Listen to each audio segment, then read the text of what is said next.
আসসালামু আলাইকুম নমস্কাৰ সকলোৱে স্বাগতম। আজি ৰাতিপুৱা এখন হেলিকপ্টাৰ আমাৰ ইয়াতে এক্সিডেণ্ট হৈছে। হেলিকপ্টাৰ মানে ক্ৰাছ হৈছে। মই আপোনালোকক হেলিকপ্টাৰখন দেখুৱাই লওঁ। হ'লে হেলিকপ্টাৰ আৰু আৰৱ সাগৰত পৰিছে। আপোনালোকে দেখি পাইছে আৰৱ সাগৰটো আপোনালোকে সকলোৱে দেখি পাইছে। এয়া হ'ল হেলিকপ্টাৰ পেড আৰু আৰৱ সাগৰৰ ওচৰত ইয়াতে পৰিছে। যোৱা ৰাতি কোনোবা পাইলটে মানে কিবা খাই দিলে নেকি আৰু ইয়াতে পৰিছে চাওক। আৰু সেই তাতে পাইলট বহি আছে, এই হাত দাঙি আছে এয়া পাইলট।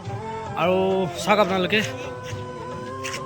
হেলিকপ্টাৰখন একো হোৱা নাই, বিশেষ একো হোৱা নাই। আৰু যাত্ৰীসকলো বা পাইলটৰ একো হোৱা নাই। চাওক আপোনালোকে এইটো চাওক আপোনালোকে। ঠিক আছে, পাছত কি হয় কি নহয় মই ভিডিঅ'টো জনাই দিম। এতিয়ালৈকে ভিডিঅ'টো সকলোৱে শ্বেয়াৰ কৰি দিব।